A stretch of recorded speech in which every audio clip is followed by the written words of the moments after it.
আমি আসলে premier league কিন্তু করেছি এর আগে। আমি যখন খেলা ছেড়েছি ২০১১ তে, তারপরে আমি প্রিমিয়ার লিগ ২ বছর আবাহনীতে করেছি। অ্যাসিস্ট্যান্ট কোচ হিসেবে শেখ জামালে করেছিলাম। অ্যাসিস্ট্যান্ট কোচ হিসেবে national league Dhaka metro head coach ছিলাম। বিপিএলও তো আমি ৫ বছর করেছি অ্যাসিস্ট্যান্ট কোচ হিসেবে। সো কোচিং করার এক্সপেরিয়েন্সটা আছে। সেটার সঙ্গে এখন হেড কোচ হিসেবে হয়তো রোলটা ডিফারেন্ট হবে। আমি ফার্স্ট ক্লাসে হয়তো হেড কোচ ছিলাম, বাট প্রিমিয়ার লিগের চ্যালেঞ্জটা ডিফারেন্ট হয়। সেই চ্যালেঞ্জটা থাকবে। বাট টিমে আমার সিনিয়র প্লেয়ার রয়েছে, বাংলাদেশ টিমের ক্যাপ্টেন রয়েছে। তো আমি নিশ্চিতভাবে তাদের সঙ্গে যখন আমি এই প্ল্যানগুলো করব, কাজটা অনেক সহজ হবে। বাট আমি অগ্রিম আসলে এখনই কিছু বলতে পারছি না। বাট টিম কম্বিনেশন আমার কাছে মনে হয় আমার ক্যাপ্টেন থাকাতে, মোসাদ্দেকও আবাহনীর ক্যাপ্টেন্সি করে। সো ২ ক্যাপ্টেন থাকাতে আমার মনে হয় যে সেই জায়গাটায় আমার কাজটা অনেক সহজ হবে। আর এবার বিপিএলের রানার্স আপ টিমের ক্যাপ্টেন মিথুনও আছে। সো নিশ্চিতভাবে আমাদের ওই জায়গাটায় তাদের ক্যাপ্টেনদের ফিডব্যাক পেলে আমার কোচিং করার কাজটা অনেক সহজ হবে। ওয়ার্ল্ড ওয়াইড কার কোচিং দেখে আপনার ভালো লাগে বা কোন কোচের দর্শন আপনার ফলো করেন আসলে? আমি ওইভাবে কোনো কোচের দর্শন ফলো করি বা কোচকে ফলো করি সেটা বলব না। বাট আমাদের দেশি কোচদের মধ্যে স্বাভাবিকভাবেই আ সুজন ভাই, সালাউদ্দিন ভাই, সোহেল ভাই এনারা খুব ভালো কাজ করছেন। ফাহিম স্যার খুব ভালো মোটিভেশন করেন। ইমরান স্যার, সো আমাদের দেশি কোচদের এনাদের আন্ডারে আমি কিন্তু অনেক সময় নিজে প্লেয়ার হিসেবে ছিলাম, কোচিংও করেছি তাদের সঙ্গে থেকে।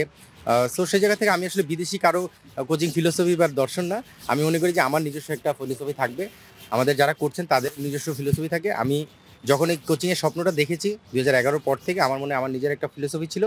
সময়ের সঙ্গে, সঙ্গে সেটা একটা ব্রেক পড়েছিল সিলেক্টর হওয়ার কারণে ৯ বছর। বাট আবার সেখানে ফিরে এসেছি। আমার জায়গা থেকে আমার ফিলোসফি এবং আমার নিজস্বভাবে আমি কোচিং করার চেষ্টা করব। তবে সিনিয়রদের তো গাইডলাইন অবশ্যই থাকবে। বিদেশি ক্রিকেটার থাকলে কি টুর্নামেন্টটা আরো কম্পিটিটিভ হতো কিনা ঢাকা প্রিমিয়ার লিগ?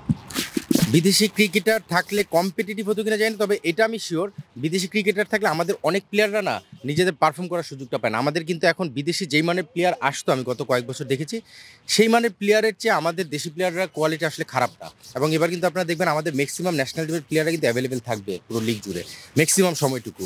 সেই জায়গা থেকে আমাদের দেশি কোয়ালিটি প্লেয়ার যারা রয়েছে তারাও যদি নিজেদের খেলাটা খেলতে পারে, বিদেশি প্লেয়ারের ওই গ্যাপটা আমি খুব বেশি ফিল করবো না আমার বিশ্বাস।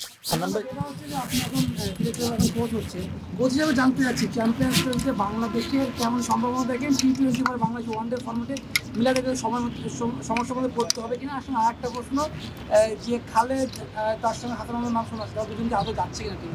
চ্যাম্পিয়ন্স ট্রফি নিয়ে আমি কোনো কমেন্টস করতে চাচ্ছি না, কারণ সেটা টোটালি ডিফারেন্ট একটা বিষয়। ওই আমি আসলে ডিপিএল এবং আবাহনী নিয়ে কথা বলার জন্য এখানে আসা। ক্লাবগুলো এবং প্লেয়াররা সবাই যার যার থেকে একটা সমঝোতার মাধ্যমে কিন্তু আন্ডারস্ট্যান্ডিংয়ের মাধ্যমেই টিমগুলো গঠন হচ্ছে। সেখানে আমি আসলে সবাইকে ধন্যবাদ দিব যে আসলে প্লেয়ার পাশাপাশি ক্লাবগুলো যে এই অবস্থায় কিন্তু অনেক ক্লাব ব্যাকফুটে চলে যাওয়া আবার ফিরে এসেছে তাদের জায়গা থেকে বেস্ট টিম করার জন্য। সো কিছুটা তো আর্থিক সমস্যা ছিল, বাট সবার সহযোগিতায় সেটা সুন্দরভাবে কাভার করা গেছে। আবাহনী ছাড়াও আরো দুই একটা টিম ভালো করেছে। আপনি যদি মোহামেডানের কথা বলেন, রূপগঞ্জ খুব ভালো টিম করেছে। এই ৩-৪টা বাদ দিয়ে যদি আপনি দেখেন বাকি টিমগুলো খুব একটা প্রতিদ্বন্দ্বিতা থাকতে পারবে কিনা এটা নিয়ে আসলে সন্দেহ আছে। আপনার কি মনে হয় এই কয়েকটা টিমের মধ্যেই কি ঘুরে ফিরে খেলাটা হবে? না, স্বাভাবিক। আপনি যদি কাগজে কলমে নামগুলো এখন আমরা সোফার সবাই জানি, এবং স্বাভাবিকভাবে আমি আবাহনীতে কাজটা গোছানো যখন শুরু করি অন্য টিমের সঙ্গে আমার কমিউনিকেশন হয়েছে, প্লেয়ারদের সঙ্গে কথা হয়েছে। বেশ কিছু ভালো টিম রয়েছে। আপনি যদি মোহামেডান বলেন, রূপগঞ্জ, প্রাইম ব্যাংক, শেখ জামাল যেটা এখন ধানমন্ডি ক্লাব, আমাদের আবাহনী, এই 5টা টিমের পাশাপাশি অগ্রণী ব্যাংকেও বেশ কিছু প্লেয়ার গিয়েছে আমি জানি।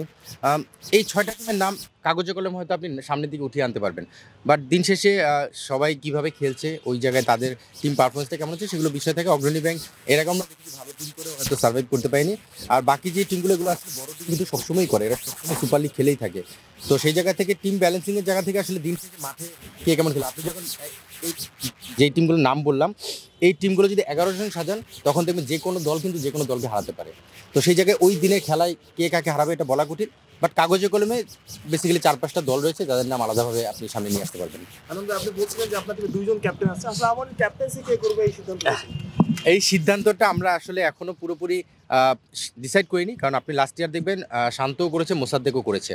তো প্রাথমিকভাবে কিছু আলোচনা আমার সঙ্গে হয়েছে ম্যানেজমেন্টের, এবং দুজনের সঙ্গে কথা হয়েছে। আমরা টিম করার ক্ষেত্রে দুজনকে মিলেই প্ল্যান করে টিমটা করেছি। ক্যাপ্টেন্সির বিষয়টা নিশ্চিতভাবেই আরেকটু সময় যাওয়ার সঙ্গে সঙ্গে আমরা এটা প্ল্যান করব। বাট এই দুজনে একজন হবে এটা আপনি নিশ্চিতভাবেই ধরে নিতে পারেন।